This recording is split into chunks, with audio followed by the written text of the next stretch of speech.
Assalamualaikum warahmatullahi wabarakatuh. Selamat datang kembali pada anak-anakku di kelas 10. Jadi kelas 10 IPS ya. Kita bertemu lagi di mata pelajaran ekonomi.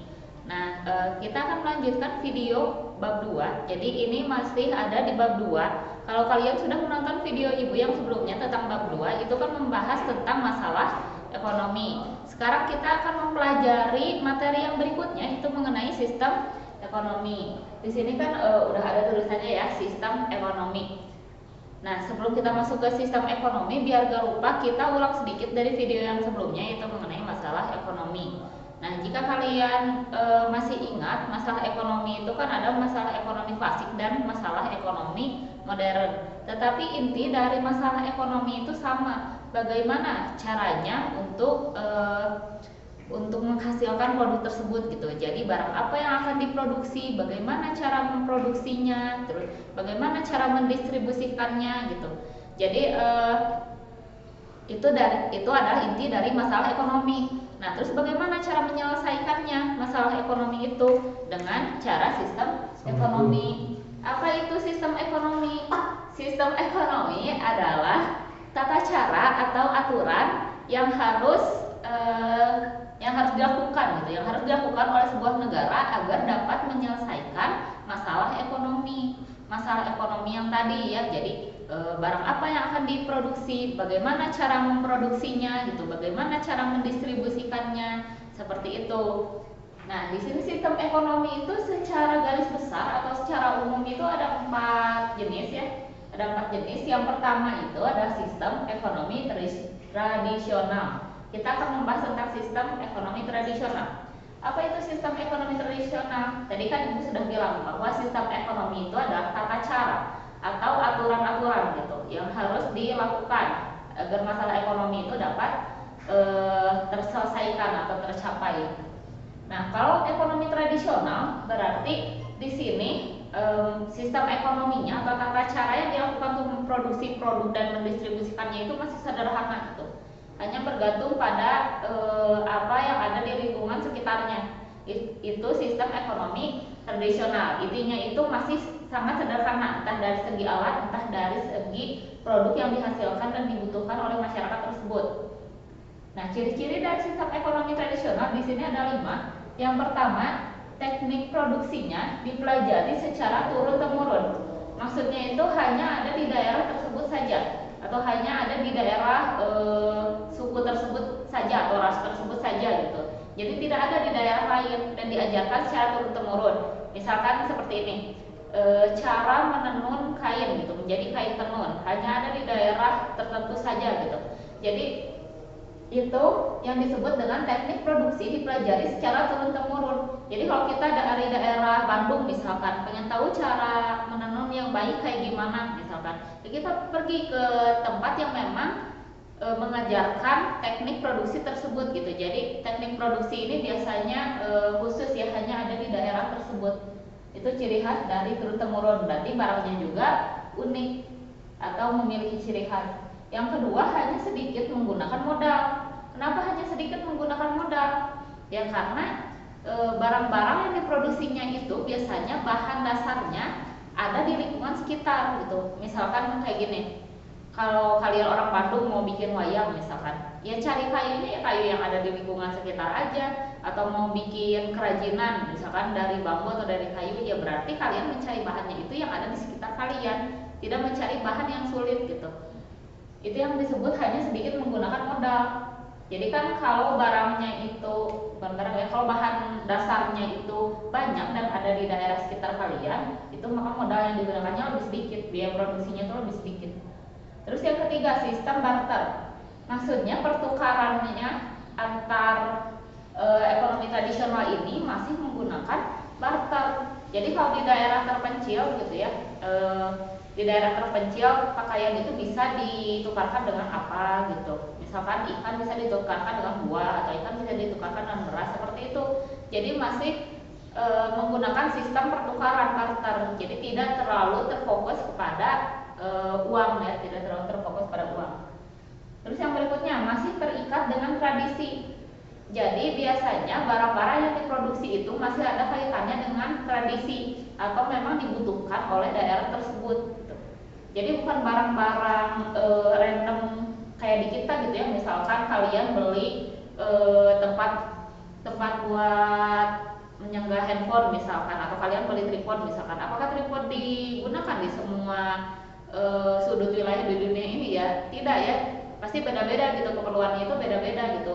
Ada kan daerah yang tidak terjangkau sinyal internet gitu ya, untuk apa dia membeli tripod gitu, kamera aja nggak punya misalkan. Nah kayak gitu. Jadi tradisi itu atau gaya hidup itu sangat mempengaruhi barang-barang yang akan diproduksi.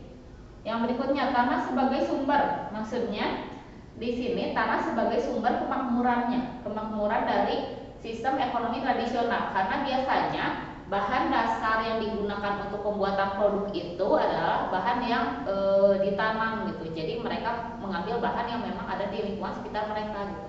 Karena itu disebutnya tanah sebagai sumber utamanya atau sumber kemakmuran dari sistem ekonomi tradisional. Nah, apakah ada yang menerapkan sistem ekonomi tradisional? Ada. Biasanya masyarakat-masyarakat terpencil yang menolak untuk berkomunikasi dengan dunia luar ini menerapkan sistem ekonomi tradisional. Adakah keuntungan dari sistem ekonomi tradisional ini? Jawabannya pasti ada. Jadi di setiap sistem ekonomi ini ada keuntungannya. Keuntungannya apa? Keuntungannya hubungan keluarganya lebih terjaga. Terus tidak merusak lingkungan. Kenapa tidak merusak lingkungan? Karena mereka mengambil seperlunya aja gitu. Mereka kan membuat produk itu untuk digunakan sendiri ya, bukan untuk dijual secara bebas gitu. Dengan target harus memproduksi berapa ribu kan enggak gitu. Jadi untuk digunakan sendiri. Nah, itu salah satu dari kelebihan sistem ekonomi tradisional gitu ya. Jadi sistem ekonomi tradisional udah modalnya sedikit yang tadi, terus tidak merusak lingkungan, terus yang menjaga kekeluargaan atau tradisi yang tadi. Tapi kelemahannya ada Kak? Ya ada. Kelemahannya itu biasanya sistem ekonomi tradisional sulit menerima masukan inovasi yang baru dari dunia luar gitu. Terus yang keduanya itu biasanya sulit untuk menggunakan teknologi karena mereka masih menggunakan alat yang sederhana gitu. Jadi sulit untuk menggunakan teknologi untuk sistem ekonomi tradisional ini ya. Nah, kita akan membahas yang kedua, yaitu mengenai sistem ekonomi komando. Sistem ekonomi komando sesuai namanya komando gitu ya. Tadi kan sistem ekonomi itu adalah tata cara atau aturan ya untuk membuat atau memenuhi kebutuhan dari memproduksi barang. Nah, kalau sistem ekonomi komando itu adalah sistem ekonomi yang berpusat kepada pemerintah. Jadi semua kegiatan ekonomi itu dikendalikan oleh pemerintah. Nah, pihak swasta atau masyarakatnya itu sendiri hanya memiliki sedikit andil gitu. Jadi tidak memiliki kepemilikan 100% terhadap barang-barang atau harta yang mereka miliki gitu. Di sini konteksnya seperti itu ya. Itu definisi dari sistem ekonomi komando. Nah, sistem ekonomi komando ini memiliki beberapa ciri. Yang pertama adalah semua alat dan sumber dikuasai oleh negara. Ini seperti yang Ibu katakan tadi ya. Jadi konteksnya itu negara atau pemerintah. Jadi pemerintah itu menjadi monopoli, menguasai seluruhnya gitu. Seluruh sumber daya yang ada di negara tersebut itu dikuasai oleh pemerintah. Nah, adakah negara yang seperti ini? Negara yang menggunakan sistem ekonomi komando? Jawabannya ada. Jadi negara yang paling mendekati sistem ekonomi komando ini adalah negara Kuba. Jadi negara Kuba itu semuanya dikendalikan oleh pemerintah gitu, sumber dayanya. Jadi tidak ada hak milik perorangan, tidak ada hak milik perorangan. Terus yang kedua, pekerjaan ditentukan oleh pemerintah. Jadi pekerjaannya sudah ditentukan oleh pemerintah. Berapa banyak pekerjaan atau lowongan pekerjaan juga sudah ditentukan oleh pemerintah. Jadi orang tersebut tidak bisa memilih ingin bekerja di mana, di perusahaan apa, dengan profesi apa. Kenapa? Karena sudah ditentukan oleh pemerintah. Orang tersebut seperti itu ya. Jadi pekerjaannya sudah ditentukan oleh pemerintah beserta lowongannya dan lain-lain. Nah, yang berikutnya, kebijakan perekonomian diatur oleh pemerintah. Jadi semua kebijakan perekonomian diatur oleh pemerintah, mulai dari ekspor, impor, berapa banyak produk yang harus diproduksi gitu, didistribusikannya kemana saja, itu dikendalikan oleh pemerintah. Adakah keuntungan dari sistem ekonomi komando? Seperti yang Ibu sebutkan ya, setiap sistem ekonomi itu memiliki keuntungannya tersendiri. Keuntungannya adalah sistem ekonomi komando ini dapat mengendalikan yang tadi ya, dapat mengendalikan laju inflasi, laju deflasi. Apa itu inflasi dan deflasi? Inflasi adalah kondisi di mana barang mengalami kenaikan secara terus-menerus dan tidak terkendali. Itu disebutnya inflasi. Kalau deflasi itu kebalikannya, berarti harga barang-barang itu mengalami penurunan secara terus-menerus dan tidak terkendali. Nah, kondisi ekonomi seperti itu dapat dikendalikan oleh pemerintah. Kenapa pemerintah dapat mengendalikan inflasi? Karena pemerintah yang menguasai seluruh sistem ekonomi ini. Sudah jelas pemerintah dapat mengendalikan inflasi dan deflasi, terserah pemerintah gitu. Terus yang berikutnya, selain keuntungan itu ya, salah satu kerugian dari sistem ekonomi komando yang ini adalah yang tadi, karena semua alat dan sumber daya dikuasai oleh pemerintah. Jadi walaupun orang di negara tersebut, di negara Kuba misalkan memiliki harta tersebut tidak akan diakui sebagai milik perorangan, tetapi diakuinya sebagai milik pemerintah. Kenapa? Karena yang tadi peraturannya adalah alat dan sumber daya dikuasai oleh pemerintah, jadi monopoli ya sistemnya di sini.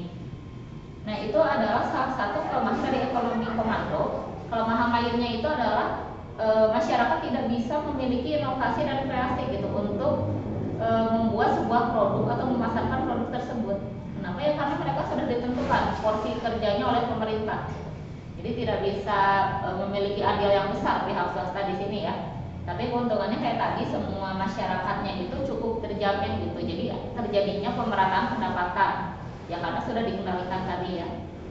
Itu yang sistem ekonomi komando. Sekarang kita akan masuk ke sistem ekonomi pasar yang ketiga. Nah, sistem ekonomi pasar ini adalah kebalikan dari sistem ekonomi komando. Kalau komando dikuasai sepenuhnya oleh pemerintah, berarti sistem ekonomi pasar ini sepenuhnya dikuasai oleh pihak swasta. Jadi pemerintah di sini lebih ke mengawasi saja apa yang terjadi. Jadi kebijakan perekonomiannya itu semuanya diambil oleh masyarakat gitu, tidak diambil oleh pemerintah, hanya mengawasi saja gitu. Nah, ciri-ciri dari sistem ekonomi pasar yang pertama adalah semua sumber produksi dimiliki oleh masyarakat. Jadi di sini terserah masyarakat aja gitu. Semuanya boleh dipegang oleh masyarakat. Jadi kreativitas dan inovasi itu pasti tercipta ya di sistem ini. Apakah ada negara yang menggunakan sistem ekonomi pasar? Jawabannya ada. Jadi negara yang paling mendekati sistem ekonomi pasar itu misalkan kayak United States atau Amerika Serikat ya, itu menggunakan sistem ekonomi pasar. Jadi semuanya ditentukan oleh masyarakat. Yang kedua adalah pemerintah tidak ikut campur tangan, tidak terlalu ikut campur tangan ya, atau porsi perannya itu sangat sedikit dalam sebuah pasar gitu atau dalam sebuah kebijakan perekonomian. Jadi hanya mengawasi. Yang ketiga, masyarakat terbagi atas pemilik dan pekerja.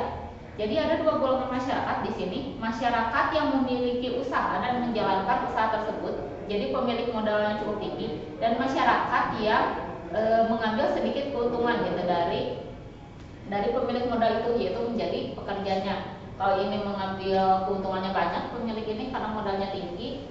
Kalau pekerja kan modalnya rendah ya, berarti dia hanya menerima sedikit keuntungan dari si pemilik ini gitu. Jadi masyarakat hanya terbagi dua ya. Yang keempat, timbul persaingan dalam masyarakat. Nah, karena sistemnya itu terserah masyarakat ya berarti masyarakat akan berlomba-lomba untuk menghasilkan produk dengan mutu yang tinggi, tetapi harganya rendah agar dapat diminati oleh masyarakat. Itu yang disebut dengan timbul persaingan dalam masyarakat. Yang kelima atau yang terakhir, kegiatan ekonomi didasarkan atas pencarian keuntungan. Jadi yang tadi ya, karena jika produknya itu mutunya rendah, maka kan akan sedikit yang membelinya. Karena itu terjadilah hukum permintaan dan penawaran gitu. Jadi barang apapun yang diproduksi itu berfokus kepada masyarakat atau pasar gitu. Pasar ini sedang membutuhkan barang yang apa, berapa banyak butuhnya. Jadi barang yang seperti apa yang dibutuhkan, bagaimana cara mendistribusikannya gitu. Jadi semuanya fokusnya kepada masyarakat yang menggunakannya. Nah, terus yang berikutnya, kegiatan ekonomi selalu mempertimbangkan pasar. Ini yang Ibu katakan tadi ya. Pokoknya barang-barangnya itu fokusnya ke pasar aja. Tidak terfokus kepada si pembuat, tetapi fokusnya kepada siapa yang akan menggunakannya. Seperti itu ya.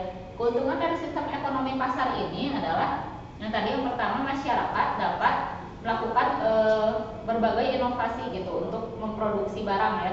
Terus yang kedua juga dapat menghasilkan keuntungan sebanyak-banyaknya. Terus yang ketiga, pemasaran atau distribusi produknya itu jangkauannya lebih luas ya, tidak terpaku pada negara tersebut saja, jadi tidak terpaku pada pemerintah. Tapi kerugian dari sistem ekonomi pasar ini adalah tadi kan ada pemilik dan pekerja, maka pemilik akan mendapatkan keuntungan yang sangat banyak dan pekerja hanya akan mendapatkan keuntungan yang segitu-gitu aja gitu, tidak akan bertambah. Jadi maksudnya si kaya akan tetap menjadi semakin kaya dan si miskin akan tetap miskin dalam sistem ekonomi pasar ini. Jadi tidak terpengaruh pemerataan pendapatan. Pemerataan pendapatannya akan sulit di sini karena setiap orang bersaing gitu. Karena setiap orang bersaing, itu kerugiannya ya dari sistem ekonomi pasar ini. Yang berikutnya, yang terakhir adalah sistem ekonomi campuran.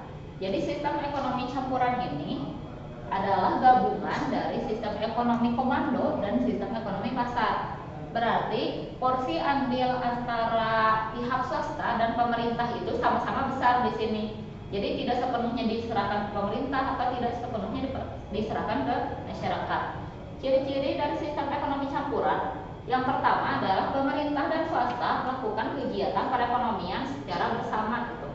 Jadi kalau misalkan di sini boleh nggak dimiliki sumber dayanya oleh masyarakat? Jawabannya boleh gitu. Jadi masyarakat boleh memiliki sumber daya, boleh menjalankan usaha atau mendirikan UMKM gitu. UMKM kalian pasti tahu ya, usaha menengah kecil gitu, atau UKM juga, usaha kecil menengah.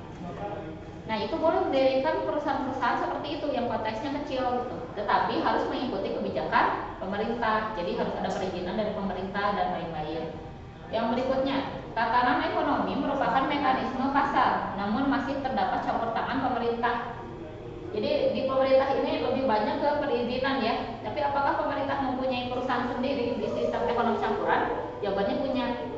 Kayak Indonesia aja, Indonesia juga kan punya BUMN ya, Badan Usaha Milik Negara. Walaupun fokus dari BUMN ini sebagian besar bukan ke keuntungan, tetapi lebih ke melayani masyarakat gitu. Nah, BUMN juga salah satu contoh dari mekanisme pasar pemerintah. Tapi kan tidak semua BUMN menguasai pasar ya. Pasti ada produk yang lebih diminati oleh masyarakat gitu selain BUMN. Nah, yang berikutnya, yang terakhir adalah terjadi persaingan dalam perekonomian, namun pemerintah tetap melakukan pengawasan. Nah, terjadinya persaingan itu pasti akan tetap terjadi kalau sebuah negara menggunakan sistem ekonomi pasar atau campuran. Yang tidak akan terjadi itu kalau menggunakan komando. Kenapa komando tidak akan terjadi? Ya karena setiap orang itu sudah mempunyai porsi pekerjaannya masing-masing. Tapi kalau di sini kan terjadi persaingan dalam perekonomian. Ini ya tetap sama aja kayak yang di atas gitu. Setiap orang kan mencari keuntungan, maka akan menghasilkan produk yang memiliki mutu yang lebih tinggi gitu. Karena itu terjadinya persaingan. Adakah keuntungan dari sistem ekonomi campuran ini? Ya ada. Jadi pemerataan pendapatannya itu akan lebih baik dibandingkan dengan sistem ekonomi pasar. Jadi tidak terlalu terfokus yang kaya akan menjadi semakin kaya dan yang miskin menjadi semakin miskin gitu. Jadi pemerataan pendapatannya terjadi ya. Terus kekurangannya apa dari sistem ekonomi campuran? Kekurangannya adalah pemerintah sulit untuk menetapkan batas sumber produksi yang harus dibuat oleh masyarakat dan batas sumber bahan bakunya gitu yang bisa dikuasai oleh masyarakat. Jadi pemerintah sulit menentukan batasnya saja ya karena batasnya itu kurang jelas di sistem ekonomi campuran ini ya. Nah, segitu dulu materinya untuk materi sistem ekonomi ini. Seperti biasa, jika ada yang ingin ditanyakan silahkan tuliskan di kolom komentar. Jangan lupa like dan subscribe video ini ya. Dan jangan lupa juga kalian harus menonton video ini sampai habis. Kenapa? Karena nanti di akhir bab ini akan ada kuis untuk mengumpulkan bintang dan kalian hanya bisa menjawab pertanyaan kuis itu kalau selalu menonton video ibu sampai selesai ya. Terima kasih sudah menonton video ini. Wassalamualaikum warahmatullahi wabarakatuh.